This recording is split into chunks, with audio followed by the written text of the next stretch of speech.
So guys, day 33 की शुरुआत हुई एक बहुत बड़े ट्विस्ट के साथ। हम निकले तो थे ओली के लिए, लेकिन हमने सोचा कि क्यों ना केदारनाथ जी के दर्शन कर लिए जाए। अब आप सोच रहे होंगे कि हम चुपता से केदारनाथ कैसे पहुंच गए। एक्चुअली रात को नेटवर्क नहीं था, तो हम रास्ता ढंग से नहीं प्लान कर पाए।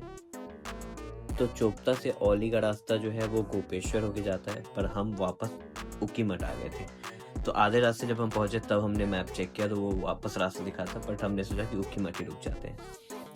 हमें लगा शायद ये महादेव का बुलावा था, इसलिए हमने उकीमठ में ही जो ओमकारेश्वर टेम्पल है, हम वहाँ केदारनाथ जी के दर्शन करने के लिए चले गए।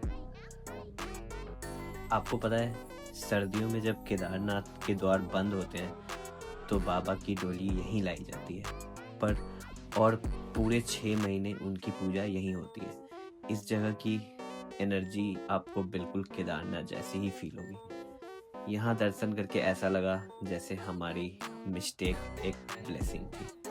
तो दर्शन करने के बाद हम सब निकल पड़े ओली के लिए। रास्ते में ही हमने साल की पहली स्नोफॉल एक्सपीरियंस किया। मौसम इतना खूबसूरत था कि हमें वहीं रुककर ब्रेकफास्ट करने का डिसाइड किया।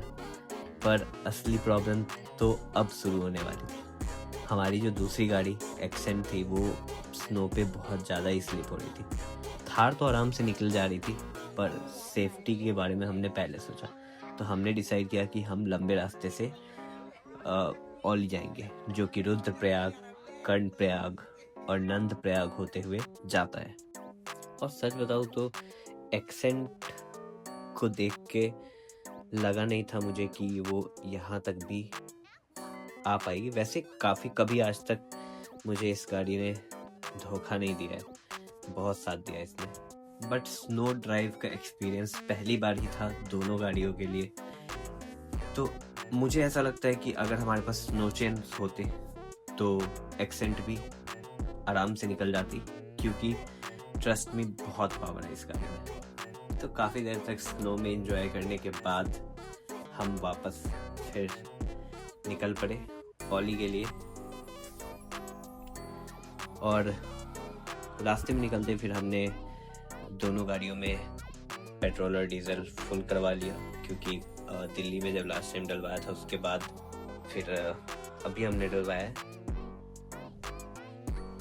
तो ड्राइव करते करते फिर बीच में हमें भूख लग गई। जब ऑलमोस्ट हम रुद्रप्रयाग पहुंचे थे तब, तो फिर हम सब ने मिलकर पेट पूजा की। ट्रांसफॉर्मेशन का डे 33 है, तो डाइट मेंटेन करना चैलेंज था, पर माउंटेन वाइब्स में सब मैनेज हो जाता है। एक बात बोलूं, सफ़र में रास्ते गलत हो सकते हैं, पर अगर इरादा सही हो तो मंजिल मिल ही जाती है। माउंटेन्स में आपको पेशेंस रखना बहुत ज़रूरी है, और आज वही टेस्ट हो रहा था हमारा। तो काफ़ी देर ड्राइव करने के बाद फाइनली हम जोशीमठ पहुंच गए थे। बट स्नोफॉल फिर से यहाँ हमारे लिए चैलेंजिंग हो गया था। यहाँ पे जो स्नोफॉल हुई थी दिन में, उसकी वजह से एक्सेंट ने जवाब दे दिया। बहुत ज़्यादा स्लिप हो रही थी। तो जब जोशीमठ में बिल्कुल एंटर ही होते हैं तभी हमने वहीं पे एक होटल ले लिया। और सच बताओ यार गाइस, होटल बहुत ही बेकार था। ऐसा लग रहा है स्नोफॉल छोड़कर ओली आना एक गलत डिसीजन था। हम वहीं आसपास होटल लेके स्नोफॉल एंजॉय करते पूरे दिन पूरी रात, तो अलग ही मज़ा था। रोड मैनेजमेंट यहाँ पे बहुत स्लो है। अब कल पता चलेगा कि हम ओली तक जा पाएंगे या नहीं। तब तक के लिए take care, bye bye, stay tuned.